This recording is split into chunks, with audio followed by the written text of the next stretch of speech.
Kanya-kanya pong diskarte dito sa stockyard.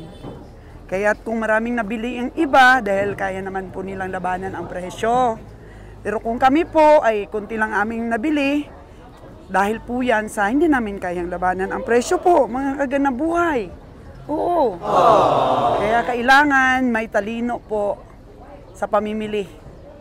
Sabi ni Jonas ulit, huwag pasikat sa pamimili sa stockyard dahil mauubos ang iyong puhunan. Kailangan may katalinuhan ang pagsipat at may tiyaga kang malupit. Mga kaganang buhay, this is your business mentor, Sauls G!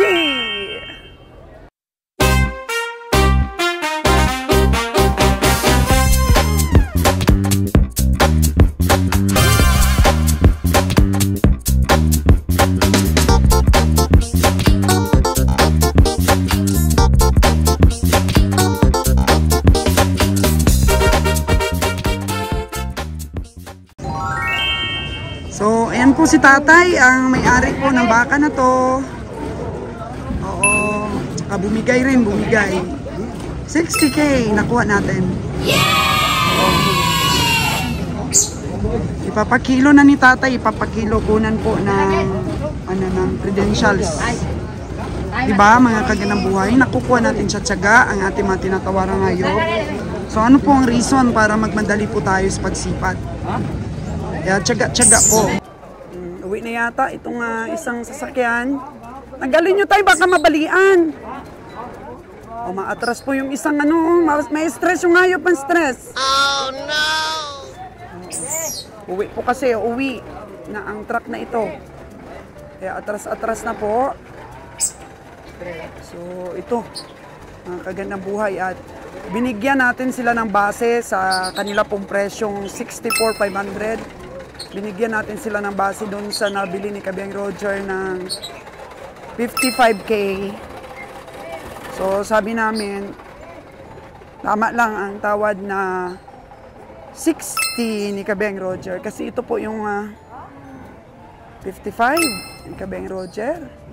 Uy, hanggang dito pa pala yung mga kalabaw na nabili ni Pararo. Grabe, hinarvest niya po lahat. Ay, tayo, wala tayong nabili kahit isa. Tingnan niyo po, oh. Medyo napainom lang po. Siguro mas maaga sila ditong dumating kahapon or kanina. Madaling araw, may lugar silang pinainuman. O, tingnan niyo po mga kagandang buhay. Minsan nalulugi tayo sa mga painom. Ayun. Mukhang malaki pa po itong 55K. Kasi mas mataas po siya. Ano? Tapos ito 60K ni kabiyahe. Kaya ganun po ang pamimili, mga kagandang buhay. Minsan may nabili kang pangtapat sa mga iba din na ayaw talagang ibigay ng farmers. Kaya gaya nito, nabili mong 255 tapos ito isang 60. Divide mo na po siya sa tatlo. Kasi mukhang pare-pareho naman ang kanyang,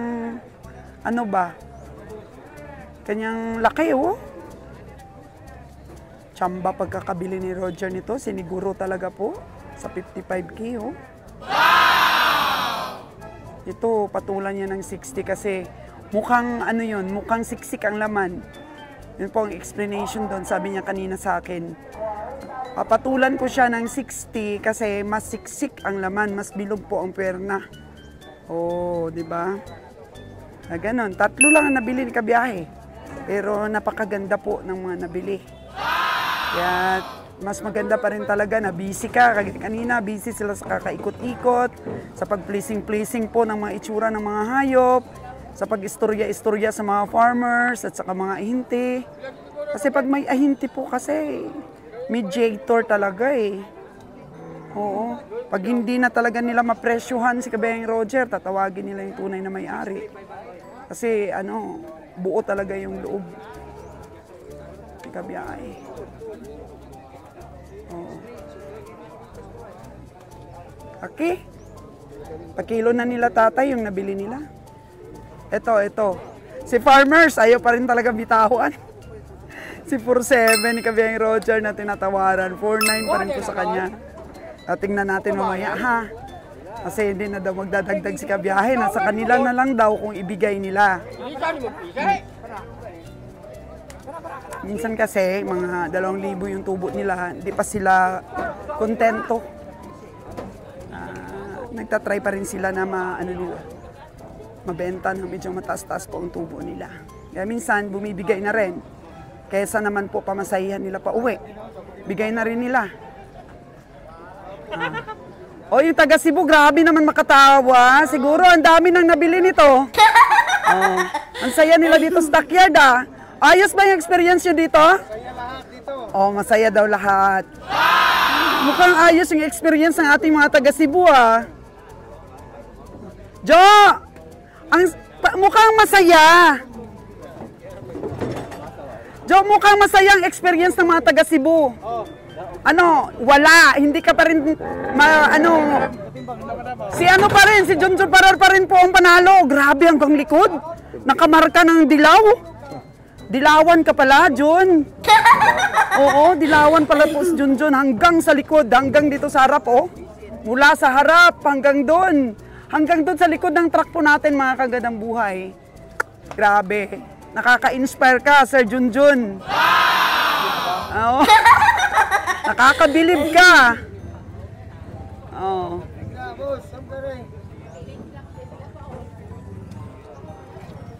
Marami pang maiikot-ikot po, mga kagandang buhay. Ano na nun? Busy ka pa rin? Busy sa lakaw-lakaw daw. Pero may nabili pa rin si kabiyahe, nabili niya yung 60 doon. So wala nga tayong mabili ng kalabaw. Paano na lang? Walang mabili. Kaya baka-baka na lang. Grabe, sabi ko kay Junjun, congrats Jun, oh.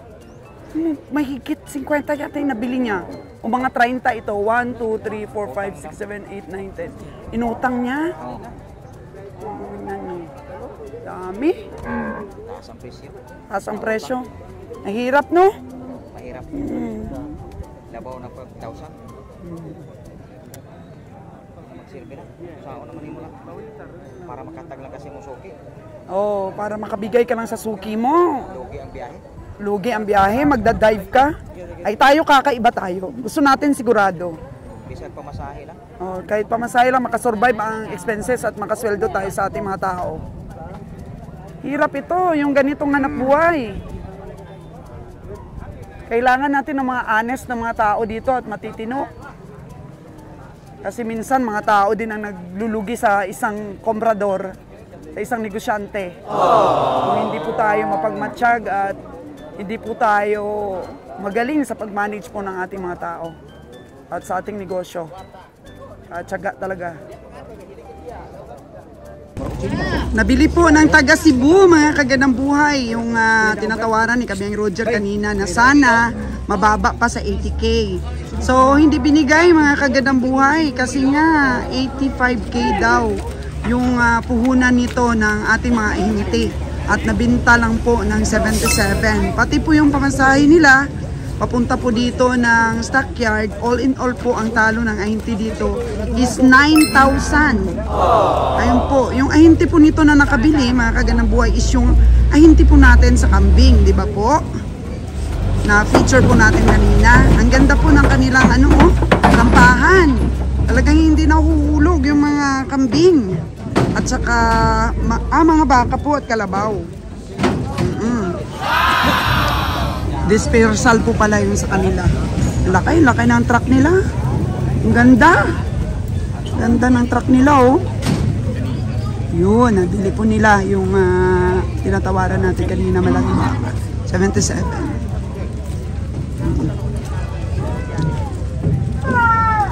Sinalon, walang nabili. Wala nabili daw, mahal man. Oo, mahal man, sabi ni Nalon. Busy-busyhan lang siya kanina, mga kagandang buhay, sa pag-ikot-ikot-ikot. So, yun nga lang po, mga kagandang buhay. Parang ayaw umabsent po ni Kabiyahing Roger sa mga stockyard dahil wala talagang nangyayari pag ganito pong gipitan ang presyo.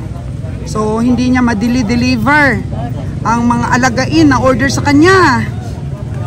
Oo, kasi hindi nakakapag-absent si Kabiyahing Roger kasi walang komprador. walang mangungumpra ng ating pong dadalhin sa Cavite. Kasi pag ganito pong gipit-gipitan, ay naku, walang nabibili ang ating mga kasama po.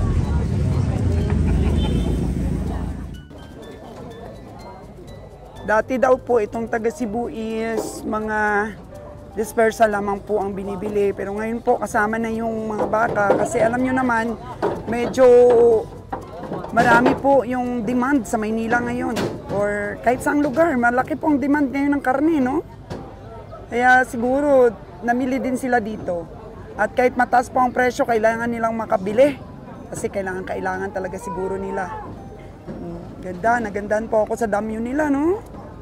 Nakakaakyat po talaga yung mga mahihirap paakyatin ng mga hayop. So sila po nagpi-finishing sa mga ngayon, mga hayop. So tayo po mga kagandang buhay, mayroon po tayong namimili sa bundok si Kabiyaing Winnie. Kahapon po nakabili siya ng 12 po ang nabili niya. Tapos ngayon ay sumisipat siya ulit. And then puntahan po natin ang team natin po ang mga bundok-bundukin, yung mga maliliit lang po. Nakakabili po tayo ng medyo magandang presyo. Dati po dito nakaka-18, nakaka-25 pirasong hayop si Kabiheng Roger. Pero ngayon iba na po ha.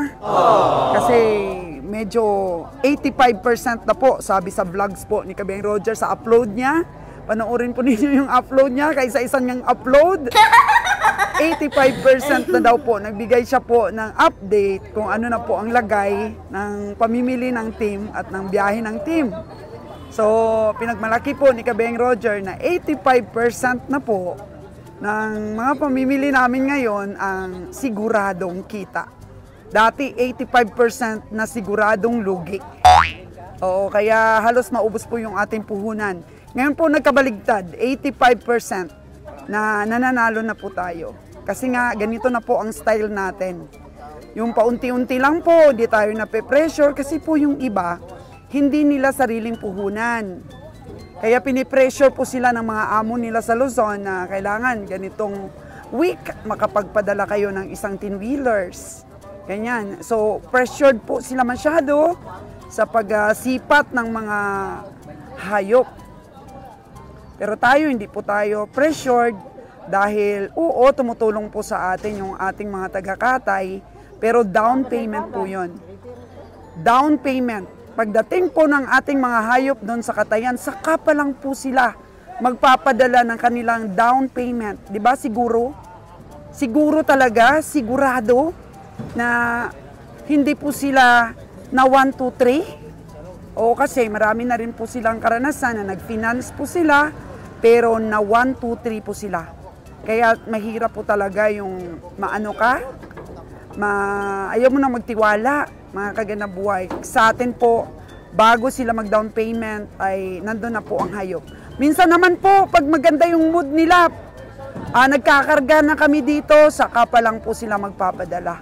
Kasi pag sinabi natin may darating na hayop, may darating na hayop. Hindi po tayo nagsasabi na padalan mo na kami ng pera kasi may darating na hayop. Pero kami hindi po ganon. So pag sinabi natin na on the way po talaga. O, di po tayo butbutin. Di po tayo yung nanluloko, nanlalamang po mga kagandang buhay. Yan lang po ang kayamanan natin, yung trust. Yung hindi masira po yung trust sa negosyo kasi marami pong biyaya ang darating sa atin kapag tayo po ay totoo sa ating mga salita. Diba? So, hindi po perpekto ang lahat po ng tao, hindi po perpekto yan. May mga problema din po kami tungkol sa aming mga tauhan, sa aming mga, siyempre, sinuswelduhan. Hindi po perpekto yan. Kasi kung maghanap ka po ng mga taong perpekto talaga, ay wala ka rin pong makita. Pero pag dishonesty na ang pinag-uusapan, ikakalugi na po ng ating negosyo yan. Kaya kailangan po mag-meeting ang aming team para maayos po ang mga bagay-bagay. Ang importante po, si Kabiheng Winnie at si Kabiheng Nalon ay 100% loyal at pinaglalaban po ang ating negosyong ito. Kasi pag sila na ang hindi loyal, sigurado na. Hindi na namin mahahawakan ang mga tao po, mga kagandang buhay. Be good example. At ito, sabi ni Kabiyeng Winnie at Kabiyeng Nalon, kayanin namin. Okay, patuloy pa rin po, mga kagandang buhay. Kahit minsan may mga problema po tayong hinaharap. Kain na daw tayo, sabi ni Kabiyeng Roger. Kabiyeng Nalon, saan na siya? Okay. Oo. Dito yata siya. Tingnan natin. Time check, mga kagandang buhay, is 9:06. At medyo nagliwanag na ang panahon. Pero pabugso-bugso pa rin po, mga kagandang buhay, ang ulan.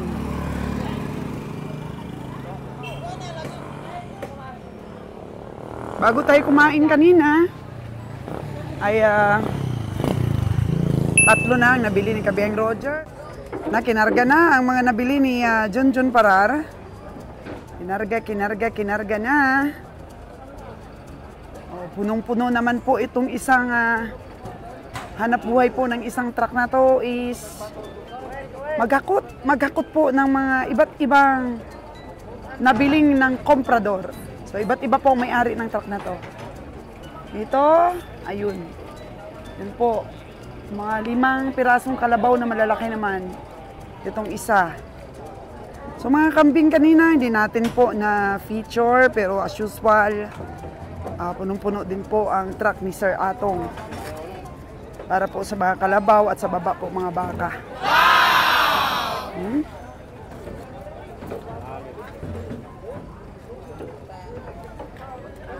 Yung iba pong mga hayop na hindi nabili is binalik. Binalik po ng ating mga farmers para po iparada sa ibang auction. At kami po, mga kagandang buhay, ay didiskarte sa mga pupuntahan pa namin para makapuno po tayo ng truck. Kasi konti pa lang, nasa mga 20 pa lang siguro pong hayop ang atin pong nabili. At mostly po doon mga baka. So, Kabiyeng Roger, di nakadagdag? Hindi nakadagdag. So, yan. Sinalon, stay firm, mga kagandang buhay. Huwag mag-alala, minsan humahataw po sinalon. Kasi, yan po ang aming usapan ni Kabiyeng Nalon. Mas magandang walang mabili kaysa lugi. Shout out po sa ating mga silent viewers. Thank you so much po sa laging panonood sa Source Ganang Buhay Livestock Buying for Slaughter. Salamat po sa pagsubaybay ninyo sa aming journey. At marami pa po tayong tatahakin, mga kagandang buhay. So, ang pagkatuto po natin ay unti-unti lamang. So kung ano man pong mga negosyo ang ninanais ninyo, wag pong magmadali na matuto kaagad at wag pong magmadali na isakatuparan. Kailangan pong i-drawing nyo po muna at lapis lang po muna ang inyong gagamitin sa pag-drawing. Bakit po, mga kagandang buhay? Para pwede po nating ma-erase at pwede po nating ma-drawing ulit. Ganun po yun. Huwag po muna tayong mag-drawing na permanent po ang ating gagamitin na ink. Kasi hindi na po natin mababago at kung babaguhin man po natin, nakakalito. Kasi di mo alam kung ano na ang susundin mo. Dahil nakakalito na po. Kasi dodoble-doble na ang linya. Mga kagandang buhay, introducing ang ating pong buko girl sa stockyard. Napakaganda po ng ating buko girl, oh. Oh, di ba? Madam, nakakuan ka sa bulkan? Wala. Ikaw lang ang finiture ko ngayon. Ayaw ko ng vulkan. Mas maganda ka pa kay vulkan. Ito nanay mo? Hindi. Ala. Kasama ko lang magtinda. Kasama magtinda ni buko girl. Nag-aaral ka pa, no? First year college po. Anong kurso mo? SBA, Major in Marketing and Management po. Gandang practice nito. Oo. Practice para sa future. Para sa future kasi gusto mo palang magnegosyante. Yes, madam, kagaya niyo po. Di ba? Number 1 viewer po tayo ni madam. Thank you, thank Subscribe you. na po kayo sa kanyang channel. Single pa ba si Buko Girl? Yes naman. Kailangan mo mag-vlogs dito. Feature mo yung yung mga binibenta mo, yung mga pugi dito mga baka, Ayan, kasi hindi din biro ang kinikita dito sa social media. Lalo na po at may kagandahan ang host kagaya mo. Diba? Minsan mag-collab tayo, minsan turuan kita dito sa aking vlogs. Sabi nga ni Ross Rodriguez sa akin, madam, paturo daw ako sa iyo. Sige, minsan Minsan ikaw mag-intro. Baka sumikat ka dito, kunin kang artista. Meron ka ng YouTube channel? Sige, tuturuan kita. Pag maaga pa ako dito, lapitan mo na ako, tayong dalawa mag-vlogs. Okay, para makilala ka muna bago ka magkaroon ng sarili mong channel. Tama, Lon? Kasama kaming mag-vlogs para makilala mo na siya bago ka magkaroon ng YouTube channel mo. So, kita-kits na lang tayo by, next vlogs ko dito. Lapitan mo ako dalawa tayong mag-vlogs. Po si Buko Girl po, mga kagandang buhay. At matagal na po yan sa atin na nagpapaturo po kung paano mag-vlog. So, kailangan makilala muna siya dito bago po natin gawan siya ng YouTube channel. Sa editing po, mga kagandang buhay, kung sino man po ang kakilala niya magaling sa editing. Pero, yo! Magandang buhay! Ito maliit to, di kaya to. Hindi pasok. Hindi pasok sa Hindi pasok yan sa tamanyo ng binibili natin. Si Kabeng Roger, mga kagandang buhay is, yun sumisipat pa. Nag-finishing pa. Nakakatuwa, no, mga kagandang buhay. Ang asset po kasi ng isang vlogger, mga kagandang buhay, is yung maganda ba ang mukha. At medyo bata pa. Yun. Natangkilik talaga yan. Tayo, hindi po tayo pwedeng mag-expose ng ating mukha kasi matanda na tayo. Wala pong may gusto sa ating mukha. Pinapanood lang nila tayo dahil sa ating content po, mga kagandang buhay. Pero, package deal, maganda ka pa, bata ka pa, tsaka maganda pa yung content mo, sigurado po, mga kagandang buhay, maraming manunood sa'yo. So, i-training ko po si Buko Girl. Napakagandang bata at napakasipag. Working student. Nagtitinda ng buko para may pangtustos po sa kanyang pag-aaral. So, ganun po mga content ang gusto ng ating mga viewers.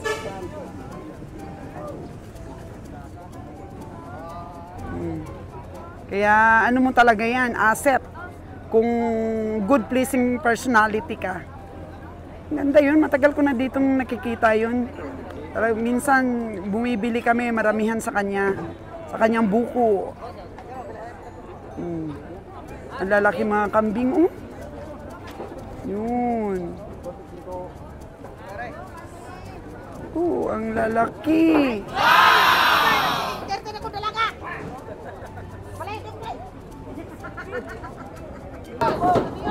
So, ayan po mga kagandang buhay, nag-wild po yung isang kalabaw. Hala, nagkarambula po yung kalabaw sa taas. Medyo ninervyos po ang mga kalabaw. Nanginig na siya, Okay. Nanginig ang ating mga kalabaw sa biyahe.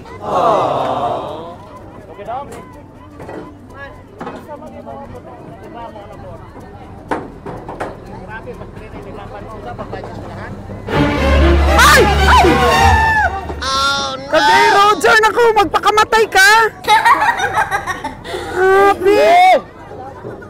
Ako, Kabiyang Roger. Naniningil ang bata sa'yo? Bayad niya daw sa school? Ay, grabe, ang diskarte ba? Hindi ka na makikita niyan, Kabiyahe, kasi nasa likod ka ng sasakyan, kaya bantay-bantay ka. Oh, no! Tao sa likod, dapat may ano kayo, may taga-sinyas.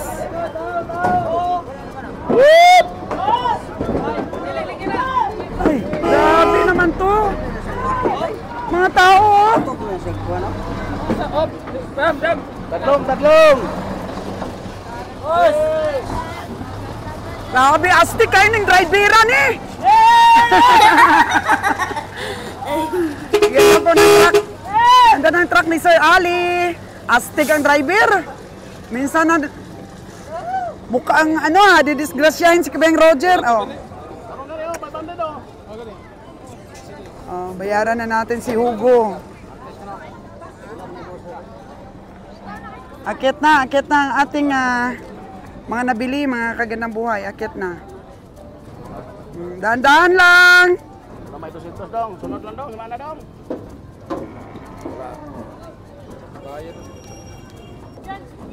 Oh. Oh, siningil si Kabeng Roger po, siningil ng bata. Dalawa daw ang hayop niya na pangonsumisyon.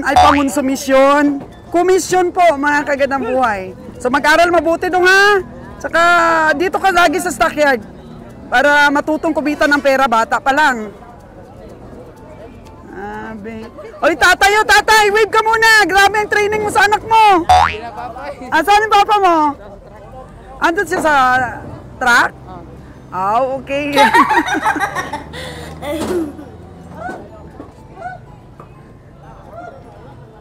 Grabe po, mga kagandang buhay. At least di po tayo nabigo, may nabili rin tayo.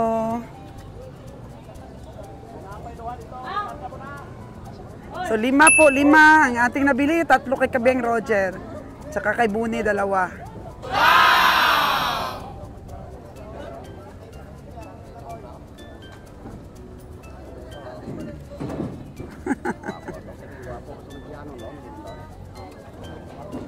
Yanon ang nabili ni Kabeng Roger. Malaki ang laman ng tiyan pero matanda. Ayos. Kagandang buhay oh. Kanino yan daw? Kanino? Nabili ni Kabiyahe? Magkano bili nito ni Kabiyahe? Ay, grabe mga kagandang buhay. Meron pa palang nabili. Lon, magkano bili ni Kabiyahe nito?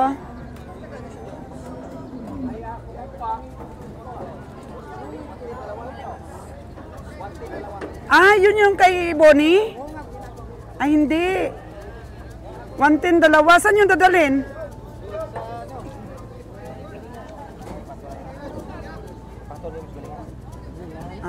Okay. Nasa mukhang silingan ba? Oo. Dito rin ay Reyes. Alams na natin yan. Alams na natin ang mga discarding ganyan. Okay. Ang ganda. Kaya pala bumili na hingi ng komisyon yung bata. 200 yung hingi kay Kabiyahe. Astig tong batang ito ha. May itsura din. Wapo din siya. Tapos mukhang sanay na siya dito sa diskartihan sa stockyard.